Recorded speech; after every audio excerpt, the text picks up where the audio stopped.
then she proceeds to talk to me about everything. So I pull out my computer.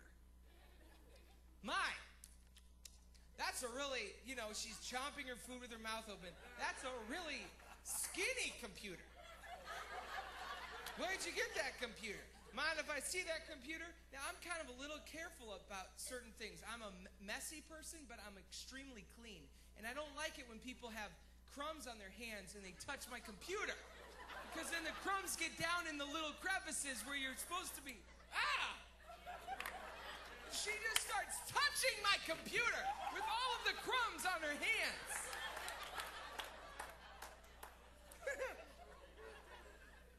And then I'm listening to some music with my iTunes, and I'm listening to some worship or something, you know what I mean?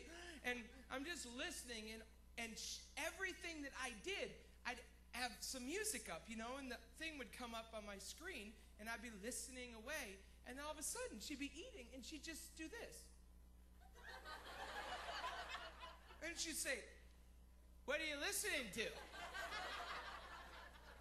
Finally, I get convicted. So I said, we're about 20 minutes, the flight's going to be done in about 35, 40 minutes. So I know I only have about 20 minutes left to listen anyway. So I decided, well, I said all that stuff this morning. I'm thinking this, really. I shouldn't be mean to this person. So I know she wants to talk, so I shut the computer. I put the computer away in the bag, fold up everything. And I just looked at her and I said, "So where are you from?" "Well, I'm from Detroit. My husband is a Coast Guard guy and blah, blah, blah, blah, blah." And she tells me this whole thing. I'm really excited about it. I'm learning all these things. She's lived in tons of different places. And she's lived in Norfolk. She's lived in Memphis. She's lived in Toronto. She's lived everywhere. Her husband works for the government. You just get around when you work for the government. Every hour and a half, every year and a half, you got to move here and move there. She tells me everything you could ever imagine. I learned all of it.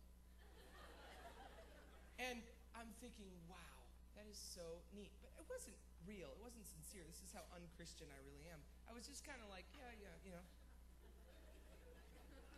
So then she starts telling me information, which didn't surprise me at all. I'm kind of gearing you up to understand this whole picture. She starts telling me information about how this city, Roanoke, that we were flying into is actually in a bowl. Did you know this? It's in a bowl. And so the bowl, but she told me all kinds of other information, so I wasn't thinking anything. The bowl makes these flights very choppy. And so the wings are going like this, and I thought, that's very interesting. I'm not frightened at all. I didn't say that, but I'm thinking to myself, I'm not scared. And she says, yeah, so don't worry. It makes it a little choppy. Oh, and then these Northwest flights, these small flights, they're trying to save gas and stuff, so they turn off the air while we're flying in. Can you believe that? I said, no, I can't believe it. That's just wild. And so we're flying in, and she says, boy, this is getting very hot.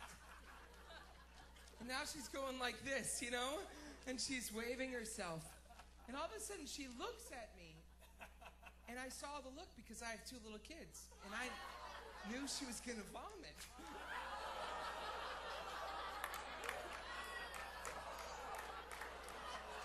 So she looks right at me. And she says, "Do you have a bag?" "I don't have a bag in here." She didn't have a bag in her thing. So I grabbed my bag and I gave it, and immediately the girl next to me gave me another bag, and I threw my bag on her lap. I said, "Hold my computer bag." And then she said, "What do you need? What do you need?" I said, "Give me another bag, a throw-up bag." So then all of a sudden she started, well, the first throw-up goes all over the window in the guy's head in front of us.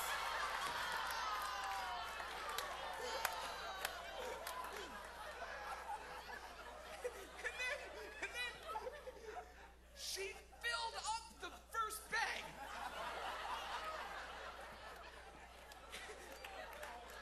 This is the truth. I'm not exaggerating at all. In fact, if you were there, it was worse.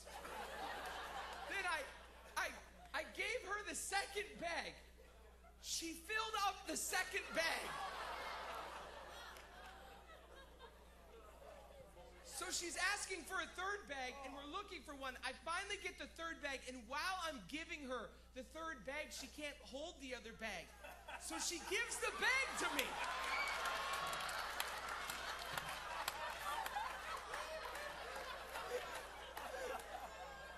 So I'm holding the throw-up bag in my hand, full, and it's dripping. Right on my jeans, not these jeans, don't worry. It's not these jeans. Oh. Now I want you to hear how hard it was. In the middle of this entire episode, I knew.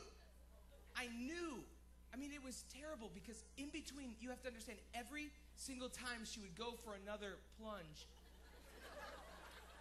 she felt so bad, like that woman with the coffee. She felt so bad that I had to be next to her and then the guy in front of her, and she's going through this whole process of humiliation, and she knows she's thrown up in the guy's head in front of her, and he's an old guy. We're landing. It's so bad that the guy is standing this way in a small plane.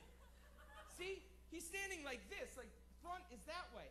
He turns himself around, and the lady that's the stewardess, the flight attendant, she comes running to my seat.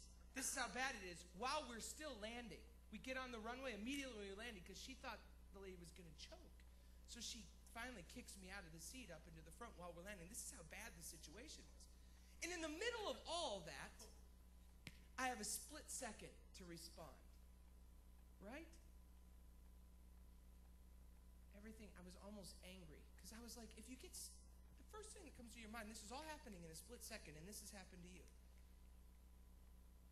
If you get sick on planes, why would you bring 3 muffins and coffee? You see what I'm saying? And you're thinking all these things, and everything is trying to rationalize your own approval of yourself to not love her. And I'm sitting there thinking, I should leave right now. I mean, because this is your first reaction when somebody starts throwing up like that. It's to go like this. Right? It is not to sit there. My arm felt like weight. It was like weighted down by 150 pounds, and it was everything in my power after the first bag to put my hand on her and say, it's going to be okay. You see what I'm saying? Everything, just to say it's going to be okay. Why? Because I don't want to get sick. And that's right, because I have 2 children at home, and I'm coming to minister to you guys, and you guys have spent money to have me fly in here and be here, and I've got to be responsible.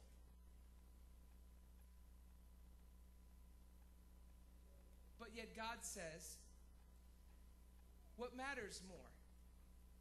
Does she matter more? I didn't love her very good. I didn't love her very good. Many of you would have loved her better. But it's like that weight. Have you ever felt that weight? It's like everything in you. Maybe it's not the arm over her while she's throwing up. Maybe it's the, whatever, that weight. But once I put my hand on her, then it was over. Do you see what I'm saying? Because once I put my hand on her and once I touched her throw up, then I wasn't afraid of it anymore. Right? Well, that's not the truth. I was a little afraid because then you get to the stupid, the little things that have at the airport in Roanoke, you go to wash your hands. And now they have those electronic ones. So you put your hand under it and it goes, drip. I'm going to need a lot of this stuff. You know what I mean? And you have to take your hand out of it every time to restart it to give you drip. Drip. I need to wash my pants, my hands, my everything.